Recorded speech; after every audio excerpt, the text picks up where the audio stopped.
So in low elo, there are a ton of bad mid laners who are all guilty of not knowing how to actually pressure in their games. They just run around, they go with the flow, they're looking for random kills. And it's all because they don't understand some of the simple strategies that actual good mid laners use to dominate their games constantly. So the wrong way to play mid is hoping that things are just gonna go well and that you somehow just get lucky. The correct way to play is to force your opponent into making mistakes, letting you snowball your leads guaranteed. And that is what we're going to be teaching you how to do today. You are going to learn a ton of useful information in this guide, and if you follow the tips we're going to talk about here, you are going to be much better in the mid lane. But let's be honest here, all of our YouTube content is never going to make you a super well-rounded player. We post countless guides on here, but while the information is definitely good, we're biased, it's unorganized. It doesn't give you a clear path to becoming better super fast. That is the issue that we solve at our site over at skillcap.com. We have a dedicated mid lane course designed from start to finish, giving you a clear pathway to becoming a great mid laner without you having to search for random bits of information all over YouTube or from other streamers. That's the value you can expect from us at Skillcap. A clear outline to gaining elo, backed by our money back guarantee. If you don't climb while actively using our service, you get your money back, no questions asked. That's how confident we are. Now, back to our guide. Most mid lane players in low elo are starting to get pretty good at certain aspects of the game, like this Sylas in particular. He's mechanically playing well, we can't deny that, outplaying his lane opponent, scoring multiple kills. But let's be honest here, it's one thing getting a lead, and it's a totally different thing knowing how to use that lead. We see big leads like the one this Sylas is building all the time, but players usually fall into the huge trap that causes them to throw their advantages extremely quickly. And this Sylas is the type of player who doesn't understand proper roam timers, and he's going to throw this colossal lead, man. Let's take a look. See if you can get this. At 8 minutes into the game, as both mid laners are level 7, Sylas slow pushes that wave for a little while, trying to set up a gank with his Thresh. He decides the gank probably isn't going to work, so after a few seconds, he aborts the play and just finishes pushing the wave. So if you're a good mid laner, you should be able to answer this question instantly without having to think about it too much. Is this a good or a bad roam timer?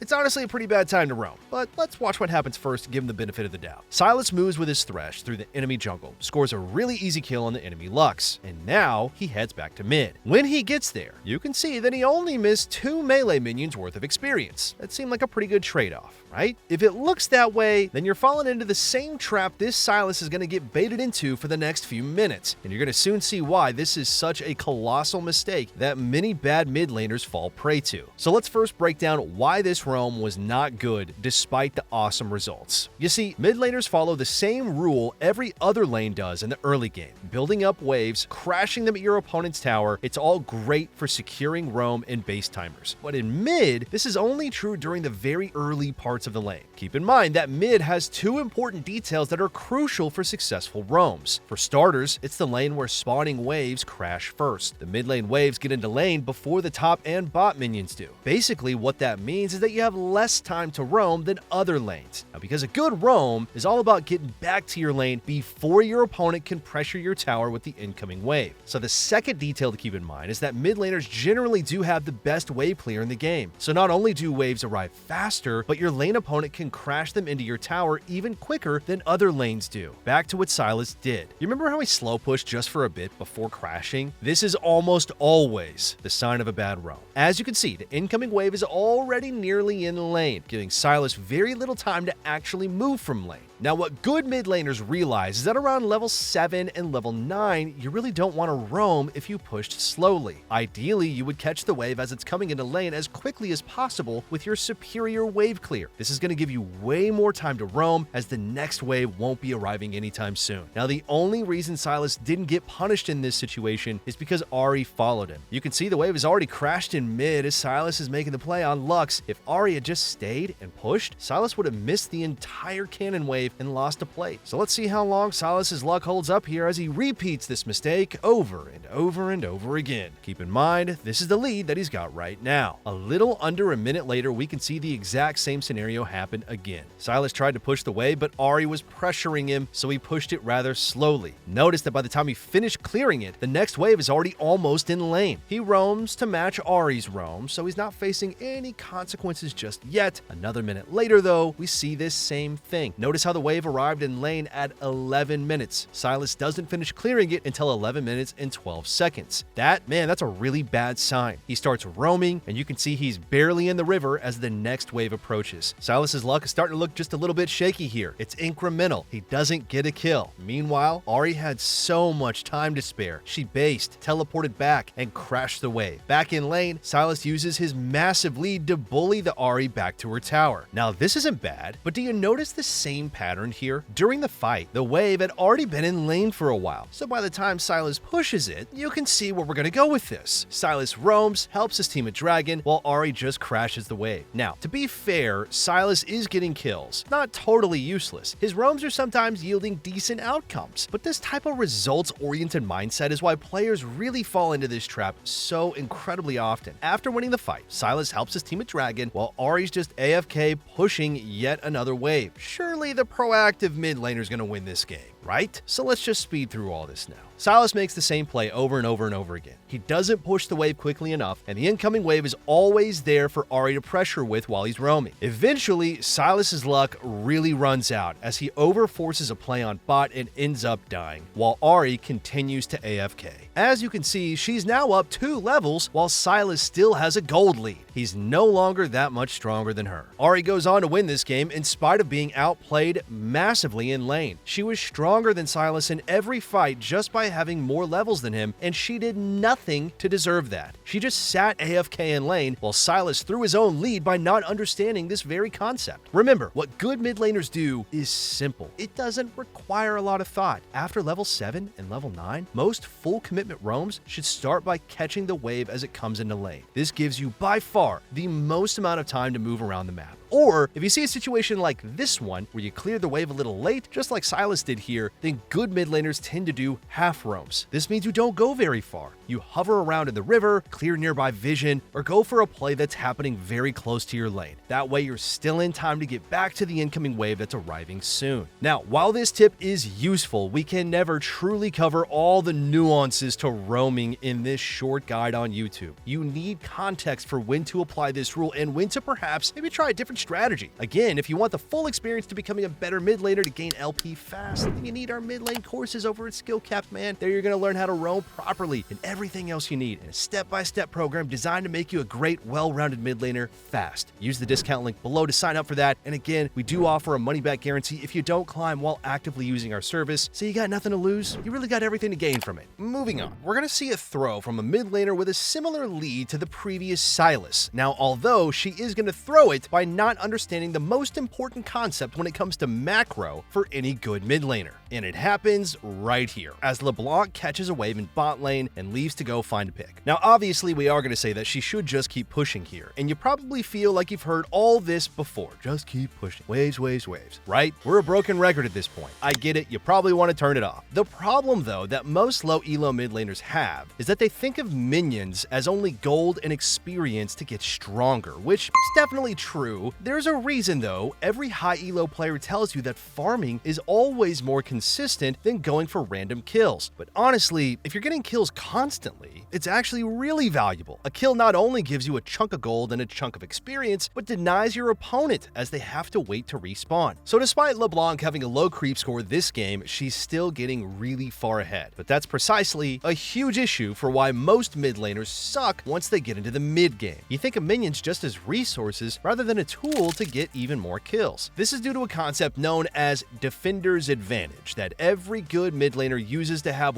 way more map impact. Basically, Defender's Advantage is when your opponent is forced to run into you. Fights become much easier for you when this is the case. So think about Defender's Advantage like this. When an enemy champion is running towards you, it's really easy to land your skill shots, right? This is because your spell and the champion model are moving towards each other, so they collide with each other a lot faster. Now, on the other hand, think about how it feels when you shoot a skill shot versus someone running away from you. Your opponent is moving away from the projectile, which makes it much easier for them to dodge. Because mid lane is such a skill shot heavy role, it benefits by far the most from understanding Defender's Advantage. Forcing your opponents to come into you will often give you the edge in a fight. Now, assassins also benefit from being in an area first due to brush control. Now, obviously, it is much easier to assassinate someone when they're face checking straight into you, which brings us back to LeBlanc. Let's see what she does. She ditches the wave to go look for a pick. She roams around with Milio defending her jungle, clearing vision, and eventually she has a decent flank on the enemy team in mid. Now, as they go into the brush, LeBlanc tries to go for an assassination, but she misplays the fight. With no tools left to get out, she goes down, throwing away her lead very predictably. What good mid laners do is simple. They use the pressure of minion waves to constantly give themselves defender's advantage over their opponents. By pushing waves, you force someone to come defend the tower. What this does is it makes their pathing predictable, and it makes it much easier for you to play out the fight because your opponent has to walk to their wave. Otherwise, they lose gold and they lose experience. So you have all the advantage in the fight, making it easier to land your abilities. This is a concept good mid laners are constantly playing around. For example, this Taliyah pushes into the bot lane wave, pressuring the tower. This forces Galio to TP to defend, and this is precisely what you want as a mage. Because he's forced to clear the wave, it makes his movement predictable and allows Taliyah to easily score a kill. A little later, we see the same concept. She's basing in a brush as the enemy fiddle approaches to try and catch her off guard. Look how easy it is to land her combo because her opponent is the one walking into her. And a minute or so later, we see Defender's advantage take effect yet again. Taliyah is the first one at Otacon, forcing her opponents to walk straight into her. Look at how easy this fight looks for her to play out. Everyone is forced to walk straight into her spells, making it super simple to keep scoring kills constantly. Which brings us back to our previous LeBlanc.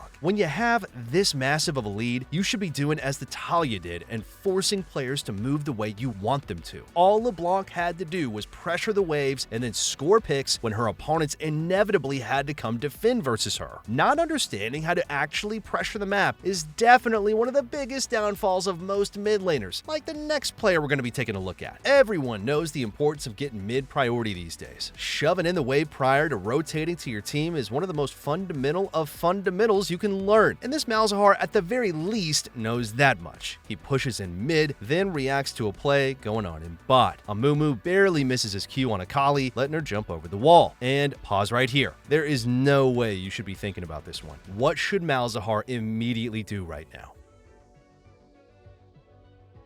Now, if you did not get this, then you need to listen up. The answer was really simple. All you have to do is go back mid instantly. Most low elo players, they don't understand the ebb and flow of playing mid-game macro, which is why they fail just like this Malzahar did. One of the most suffocating things you could do versus an enemy team is the following. Most players get step one like we just saw, push mid. The second step is to go look for a play. Whether it works or it doesn't work, that doesn't matter. So far, so good. But everyone fails step three. You need to go back to mid as soon as that play is over, and ideally, you want to catch the wave as it's coming in, similar to how you should during the lane phase. You don't want to go back and catch it when it's crashed like this. It's definitely best to kill the minions as they're coming into the lane, as that's going to give you the most possible pressure. Then you repeat that cycle all over again. So let's take a look at a good mid laner who understands this very basic mid-game pattern to show you how effective it really is. And this time, we're going to take a look at things through the enemy team's point of view. Now, as a side note to all this, if you do reviews of your own games, it's often going to be good to take a look at your opponent's perspective